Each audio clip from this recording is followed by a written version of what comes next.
Well, welcome to the first episode of our podcast series of Leading in a Political Environment. We're delighted to welcome Kath O'Dwyer, Chief Executive at St Helens Council and also the spokesperson for Solace on leadership and learning. We've asked Kath to share with us how, as a Chief Executive and Senior Officer in local government, she's developed her own art form of working closely and effectively with leaders of councils and senior officers, and to share her learning from her leadership journey so far for the benefit of colleagues on this path. So Kath, huge welcome. Fantastic that you're with us this morning, and thank you for being part of our podcast series. You have got certainly an extensive experience of working in local government, so we're delighted to have you here with us this morning. Can you please just start by sharing with us, in terms of your leadership journey in local government, how did that come about? Well, to be honest, I sort of fell into local government. I don't think as a system we're very good at shouting about the opportunities in local government. But I started in 1983, so 41 years ago, which is quite terrifying, really. You must have a good cream. I started when I was 3. And I've had, I think, 23 different roles during that time. So I've worked in 7 different councils, one of them twice. Brief spell in the private sector, brief spell as a senior civil servant, neither of which I liked, but learnt a lot. Yeah. And realised that local government was, where my heart lies, really. So, so I first became a director in 2002, I think. 22 years, yeah, which feels like a very long time. Became an exec director about 15 years ago, and I've been a chief for 7. So, and everywhere I've worked politically, it's been different. Sure. So I've worked for 3 Labour councils, a Conservative council, a Labour independent coalition, a Conservative Lib Dem coalition, and a no overall control. Wow. And all been very different, but not just because of the politics, but because of the personalities. And when did you first started working more with elected members? What role did you kind of first get that more engagement of working with members or understanding the political environment that a local authority is? I think I was probably an assistant director before I spent any real time with members. I suppose it depends what sort of service you're in. True, yeah. So I was in children's, so through scrutiny or adoption panel, or you'd perhaps get a bit of exposure a bit earlier in your career. Now that I'm a chief and you're more aware of what goes on right across the council, some of the front-facing services, waste collection, highways, that sort of stuff, tend to be a bit more junior officers that get that political exposure. But I'd say now, probably 50% of my time is spent on the politics. Wow. Yeah. Which I love, I've got to say. So, it's a good job. It is have really. The time doing that. Absolutely, yeah. And I guess from that experience, as you say, those decades of experience building, building up that relationship, working with elected members. I guess from your experience, what are the key ingredients that make for a good professional working relationship with elected members? And as you say, you've worked with leaders of the opposition, Actually, what are the key ingredients that make that success that it is? I don't think there's any one recipe. I think it is different in each place, but I think there's some principles that work across, really. So I suppose the biggest one for me is about being clear about the boundaries. Good. Yeah. So, what's my territory and what's political territory? And colleagues will have heard the sort of adage of members set policy, officers implement it. Well, it's not quite as black and white as that, is it? So officers advise on the creation of policy, but we don't implement it in splendid isolation either. So it's being part of a team really, but being clear who's responsible for which bit. And again, depending on personalities, that can be different in different places, around the edges, but not fundamentally different. I think the other bit as well is remembering that officers are apolitical. Very true, yeah. And that we work for all members of the council, not just the ruling group or the cabinet, or and that can be quite tricky. Yeah. I've certainly worked for ruling groups who expect that there's no engagement with opposition.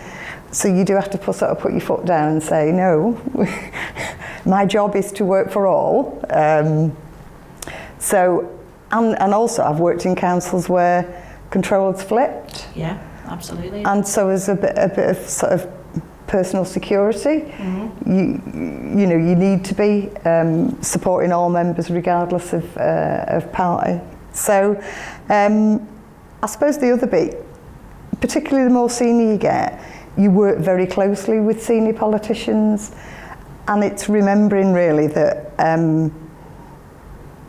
you know, you might get on, but you're not friends. Sure. And there's a boundary between work and outside of work, and what's appropriate. And that thing about not being compromised.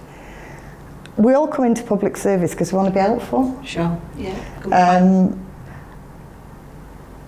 But you can be overly helpful. Yeah. So it's about being clear of those boundaries and not being compromised, really. And I suppose, I don't think I did it consciously, but I know I've got a sort of an internal checklist of if it doesn't feel quite right, go with your gut. And there's sort of 3 questions I ask myself. What would this look like if it was reported in the press? What would this look like if it was FOI'd? Yeah. And if it was challenged, how would I justify it? And actually, if you can answer all those 3 and be on the right side of it, then you're doing the right thing. Yeah, brilliant. And it is that, how can you sleep at night, isn't it? Actually, what are those parameters and the frameworks that actually, if you can satisfy yourself on those, that it is a sound sleep, hopefully, rather than a worry. And I guess in terms of building that relationship, are there practical things, Kath, that you've done to build relationship across the political spectrum? What would be some of the things that you would encourage other colleagues maybe to think about doing to build those relationships? Well, because as officers we are apolitical, then, you know, I've made a point of regular briefings with opposition. Right. Being accessible and available to all members, but making sure that there's some delicacies around it, isn't there? So you brief opposition, but you don't share secrets. You know, you don't share stuff that's not yet in the public domain, but answer questions honestly and appropriately. I think the other bit is we make mistakes. We don't always get it right, and it's that taking the time to reflect on that and learn. Well, why did I do that? How would I have done it differently? Yeah. And that becomes part of your toolkit then. But making the time to reflect can be a bit of a challenge sometimes. Yeah. And I think it is so important, isn't it? Actually, as you say, we don't always get it right, but what we do is constantly learn. And the communication and the way that you work with elected members, actually, you work things through together. And that is so important, that actually it is a continuous journey. You will learn, you will reflect, but if you do that together, you know next time there'll be other things that you take into consideration. I think the other bit as well is there's loads of folk in the sector who are very happy to help.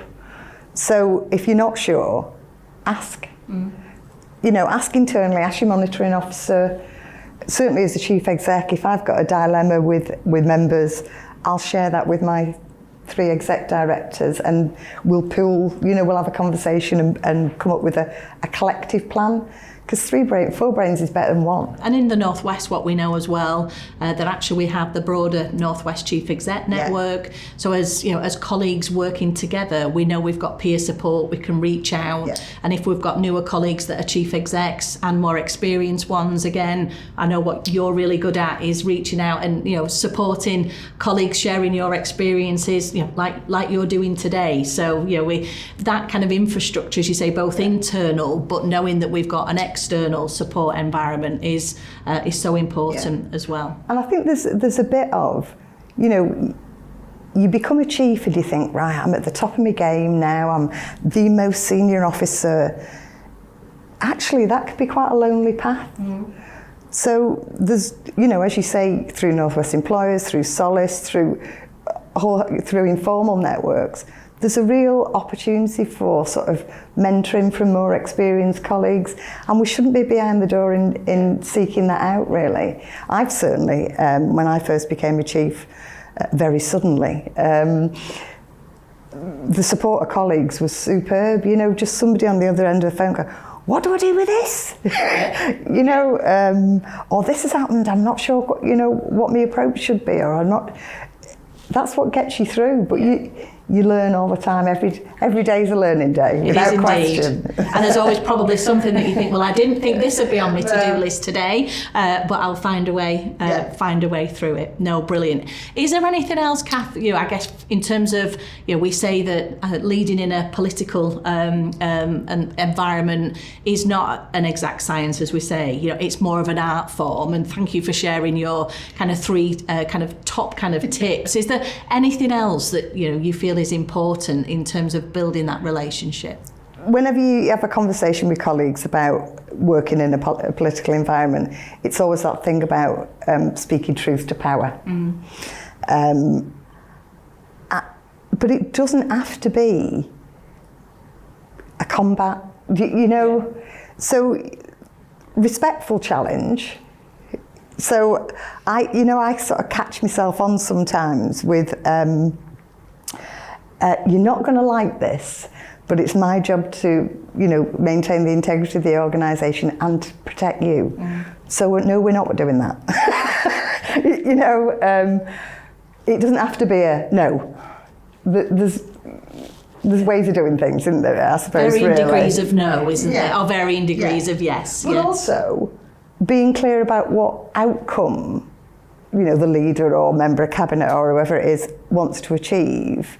So the route that they've identified may not be an appropriate route, but it's our job to come up with a route, if possible, to get them to the same place in an appropriate way. So it's no, you can't do it that way, but how about if we did it this way? You get to the same destination, but, So it is, our job is to enable, but it's not to be compromised. Very true. And would there be, I guess, an example or anything you'd be willing to share? And I do want to keep your job, Kath. I wouldn't want you to expose anything that you'd be your P45s waiting for you when you get back. But I guess anything that would, be a key one for you that you'd be willing to share to understand, I guess, maybe some of those challenging conversations or key issues that as a chief exec and a senior officer you've had to handle. I suppose the first bit of advice is, if you're not already, you need to join Alice. Alice is the union, if you like, for chief execs, and certainly I've had to call on the support of Alice in the past, because I've always been a member of Unison, but actually they're not going to support chief execs, so there does need to be something separate. I mean, it's in the public domain, so it's not sharing secrets, but I worked in an authority where there was serious issues in terms of member behaviour. Okay. So the leader was a bully and quite underhand. So you'd find yourselves in situations where you'd be invited to a meeting and you'd turn up and there'd be folk there that shouldn't be there, that you didn't know were going to be there, and so you've got the decision then about, do I stay? Do I leave? Do I, you know, things like making a phone call on speakerphone with the person they're talking to not knowing you're in the room. And it was testing every day, I've got to be honest. But you go with your gut. So I would always cough to make sure that somebody knew I was, you know. And if you know, on the occasions where tipped up for meetings. So things like you go to a meeting about a regen development and there'd be a developer sitting there. No, I'm sorry, I can't have this conversation. Sure, so you want to have it, crack on, but I ain't staying. And that causes, you know, that takes quite a lot of guts to do. And it causes a bit of fallout afterwards. But it's being clear about why. You know, the implications of me staying would have been this. You know, so it is about, a lot of it comes down to communication actually, doesn't it? And but I've certainly, I mean, that particular leader would burst into senior management team meeting, shouting the odds, and it was like, you need to leave, this isn't a meeting you're invited to, so we'll pause now, we'll have a break, and you know. And as you say, we have formal member officer protocols, absolutely, don't we? Which are there, I guess, to protect the members, there to protect the officers. But actually, you know, sometimes people don't necessarily remember that they're there, or they bend them slightly. And as you say, that's when you need to step in. And in your senior role, as you've shown, actually, you know, you are setting the precedent for others. You're modelling it for you. You can't expect more junior officers to stand up and ensure things are appropriate if you don't model it yourself, really. But actually, there's something about working closely with your monitoring officer. Good point. Because monitoring officers are the custodians of the code of conduct, and you know, actually, monitoring officers have got more powers around member behaviour than chief execs have. Very true. So it's working closely with your monitoring officer and making sure you know your constitution. I don't mean proper geeky, knowing every word of it. Section 3.2.5 says, But being clear what the rules are. And if you can't remember, or you forgot, or you don't know, check. And don't be afraid of saying, I need to have a look at the constitution and come back to you on that. But also lots of councils have developed, you know, member officer protocols over and above the, you know, that sit as part of the constitution, but over and above the sort of the basics. And there's loads of opportunities, certainly, you know, through North West Employers, the LGA, to do joint work as a cabinet and a senior leadership team, and develop that shared understanding of boundaries and behaviours and what the working rhythm should be. And the reality is, we're all working for the same team. Exactly. We bring different skill set, we've got different perspectives, but ultimately, the reason why we're there is for our communities and to, as you say, deliver services for our residents. You know, and that's what elected members want. That's what we want as officers as well, and do it in the most efficient and effective way. And I guess in terms of future leaders, aspiring leaders coming into local government, thinking about their career in local government, is there anything that you would want to share with them to make sure that they, I guess, embrace their journey and leading in a political environment in a way that stands them, you know, in good course for building those relationships and, as you say, setting the example like you've done?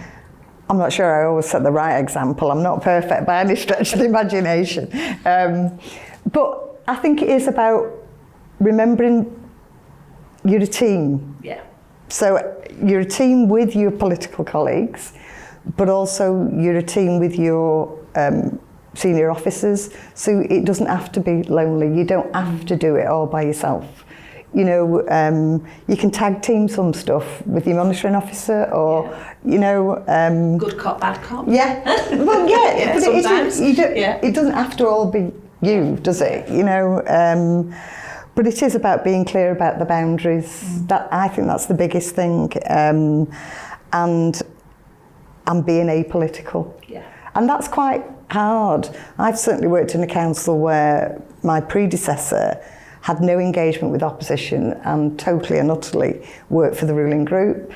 So when I came and said, no, I will be briefing opposition and I will be, you know, it was like, well, we don't want you to. I get that. But actually, my job says. So I will be doing it. For the whole council and all members. So I won't be stupid about it, but I will be doing it. But some of that is about, you know, I've got members of opposition leaders briefing this week. This is the agenda. So you don't need to worry. You know, until they grow in confidence that you're not going to do anything stupid. So some of it is about growing together, really, being on that journey together. But absolutely, know your boundaries and make sure that you model how it should be done. Brilliant. And Kath, so much. Thank you for talking to us this morning for the first part of the podcast. What a brilliant way to open. Fantastic advice. So huge thank you and good luck going forward. Thank you.